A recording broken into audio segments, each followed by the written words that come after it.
ng'Obuganda bwetegekera okujaguza amatikkira ga Ssaabasajja Kabaka empologoma ya Buganda Sseggwanga Kimera Frederick Ronald Mwenda Mutebi II ng'aweza emyaka 32 ku Nnamulondo, Minisitule y'ebyobulimi obuvubi obwegassi yeeyamye okwongera okuwagira abantu ba Kabaka mu byobulimi okulaba ng'ebyenfuna byabwe byeyongera amaanyi. Omuteregga Sserwatika Lwattaka Nantatungibwa bwe yalinga ajaguza emyaka 7 egy'okuzaalibwa nga muno mwe muli n'emyaka 32 ng'ali ku Nnamulondo, yasiima n'awa amasaza tulakita okuyambako abantu be okuzimba ebyenfuna nga bakozesa kalakita ezo. Omufumbo Ssemanda agamenya embazzi n'okuyunga enfunda eziwera azzaalagira wamu n'okulambika abavunaanyizibwa ku bulimi mu Buganda ne Uganda okuyamba abali mu mulimu guno okuguganyulwamu. Tusaba olukiiko lwa Buganda okutema empenda ezinayamba abantu baffe naddala abali ku mulimu ogw'okulima okwongera ku bungi obw'amakungula agava mu bye balima, amagezi agaweebwa abakugu mu kufuuyira ebirime awamu n'omuddo nago tugakozese okwewala okukosa obutonde bw'ensi.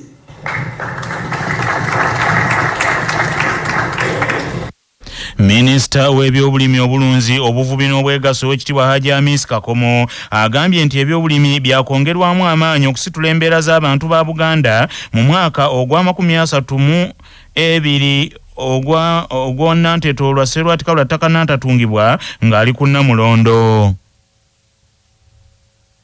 Twagala okwebaza Ssaabasajja Kabaka olw'okusalawo mu kirabo kye eky'amazaalibwa ag'emyaka egy'ekitiibwa n'atuwa n'awa n'abantu ba Buganda kalakita okutandika okulima okunene okuva mu kawugiro nga ali mu layini ye ey'okunyweza okujja abantu mu bwavu nga tugamba nti ebitundu 75 ku buli 100 ebiri mu Buganda balimi ate ebitundu 75 buli 100 beenyigira babira mu byalo. N'olwekyo tumwebaza okusalawo n'atuwa ekirabo ekyo era kya kitiibwa nnyo era nyina essanyu okutegeeza abantu ba Buganda kalakita zino 5 ezasookeddwako zamaze dda okutuuka mu masaza ag'enjawulo. Abamu ku baami ba Kabaka ab'amasaza agaweereddwa kalakita beenyumiriza nnyo mu kirabo kino ekyabaweebwa Ssemanda agamenya embazzi n'okuyunga.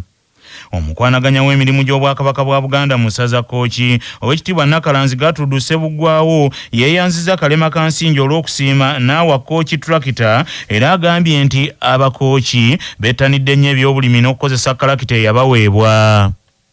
Okusooka okwebaza Ssaabasajja Kabaka kulaba nti banoonya amasaza g'okuweebwa etulakita Kkooki ly'erimu ku masaza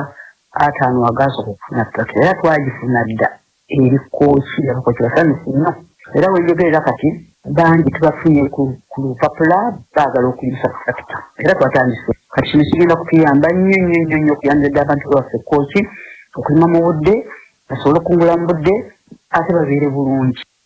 Omwami wa Ssaabasajja Kabaka ow'essaza Mawokota Kayima Nannono Saala Kaweesi agambye nti abantu bangi Mawokota baali baagala okulima ku bugazi obutegeerekeka wabula nga tebalina kalakita naye okuva beene dwe yasiima n'abawa kalakita balina essuubi nti abalimi bajja kuganyulwa bya nsusso. Era tuli basanyufu nnyo nti emyaka gino 32 ng'essaza Mawokota tusobodde okutumbula ebyobulimi naye nga tusoboose bwangu atuddeko nnyo okugezanga ku mazaalibwa ge yatuwa tulakita okutukyusa okutujja ku nnima ey'akakonde netudda ku nnima kulimisa tulakita ennima enzungu. Twebaza nnyo era twebaza Katonda olw'amagezi ge yamuwa, twebaza Katonda olw'obulamu bwe, twebaza Katonda olw'okutulambika obulungi. Tulakita ekyusizza eby'ennima mu ssaza Mawokota nti eggombolola za Ssaabasajja zizikozesezza era nino wano wenkubiriza eggombolola ezo endala ezitanajja kukozesa tulakita ya Ssaabasajja nammwe mujje.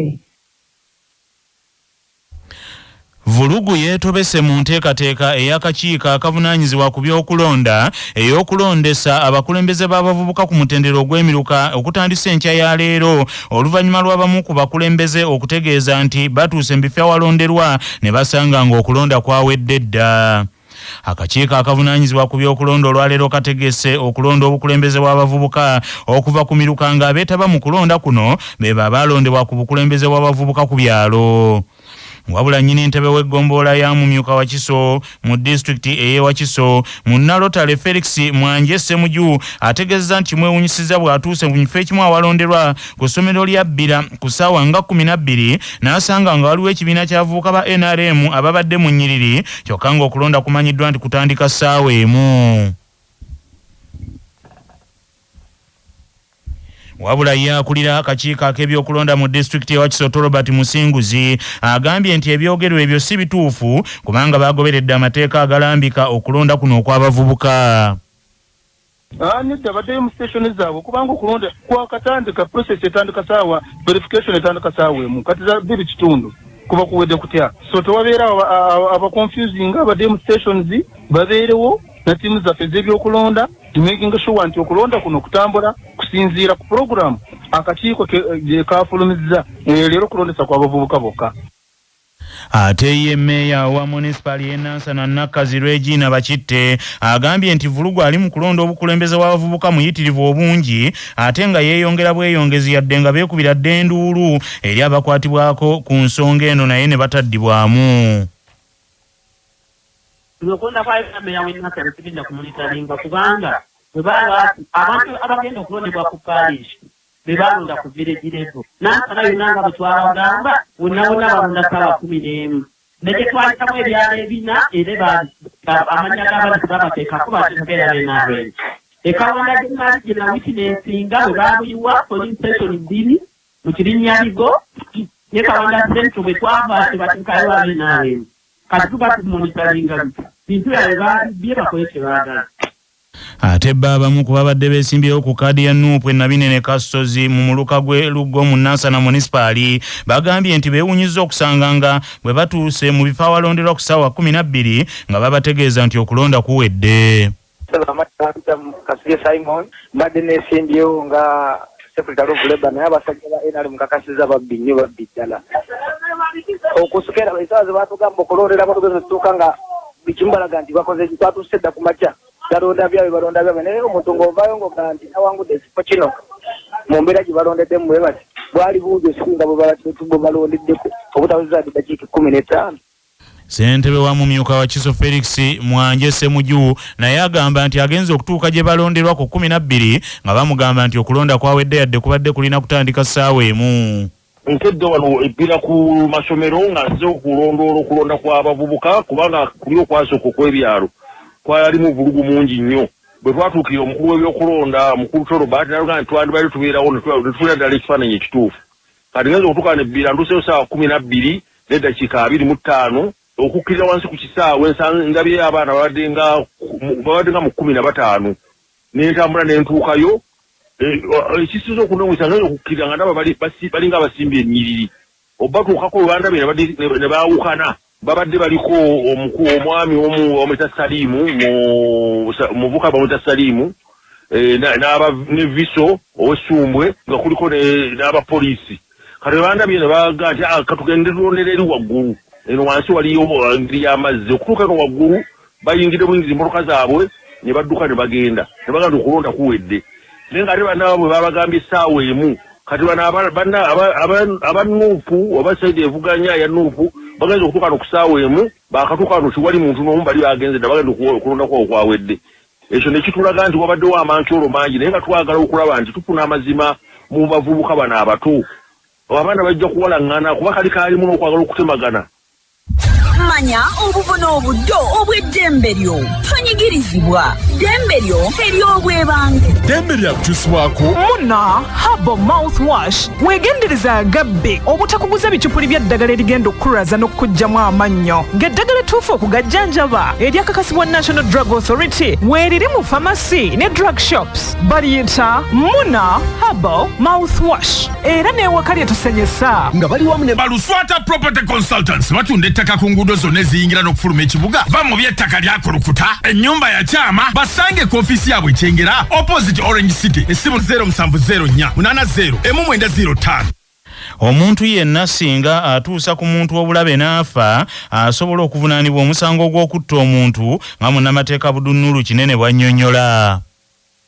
Okusinziira ku section 181 eya etteeka erifuga ebibonerezo, omuntu yenna singa atuusa obulabe ku muntu, omuntu oyo n'afa nga tewannayita mwaka gumu, obujulizi ne buleetebwa nga okufa kwe kwavudde ku bulabe bwe yamutuusaako, omuntu oyo asobola okuvunaanibwa mu mbuga z'amateeka n'aggulwako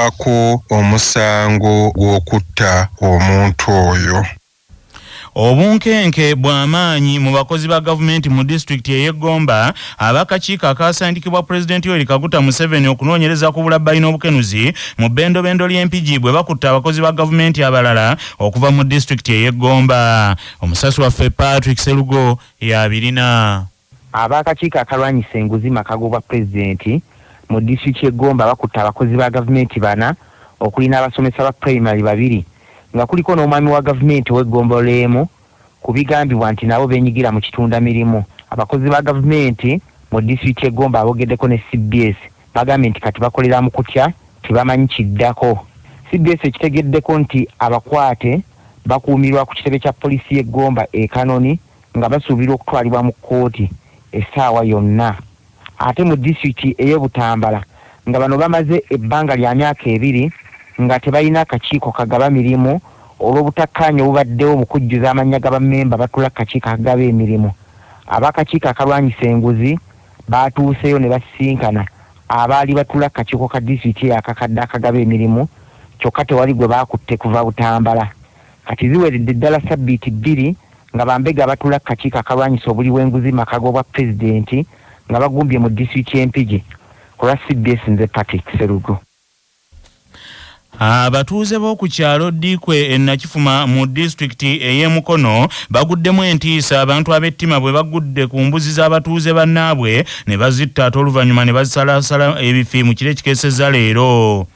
Omu ku batuuze abakoseddwa Fred Lutwamambwa ategeeza laadiyo y'embuga Kyabasa mu jugumiza ggwanga nti beewuunyizza engeri omuntu gy'agenze ku faamu n'asalasala embuzi ate ezimu n'azitugisa emiguwa egibadde gizisibye oluvannyuma ne babulawo. Lutwama Fred agasseeko nti kyokka bwe beekubidde endulu ku poliisi y'e Nakifuma tebayambiddwa kubanga bategeezeddwa nti abasirikale ababadde ku poliisi ti obudde buzibye nga tebalina kye bayinza kukola mu kiseera ekyo.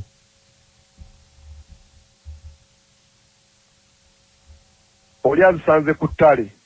nga bazisibyeyo zirye, n'azikwata n'azituga, bw'amaze okutuga n'agenda ng'asalako ebifi. Kati ekiraga ndowooza kibuzeebuze kibaliwo oba ekyaze ne kiziruma ddala nti atuze katuge addidde omugwa gwako gwakatuzizza n'amala n'asalako ebifi. Kyokka ffe tetulinaako buzibu na muntu ku kyalo neewuunya. Poliisi tugenze poliisi n'etugamba eryanda lyabwe eryanda erikwata ebifaananyi eryego lya kamera liweddeko omuliro. Omukago ogutaba abakozi ba gavumenti ez'ebitundu ogwa Uganda Government and Allied Workers Union gukukulumidde Ministry evunaanyizibwa ku nsonga za gavumenti olw'okwongeza emisaala egy'abakulira abakozi mu zi disitulikiti, kyokka abakozi ba gavumenti ez'ebitundu ne batafiibwako.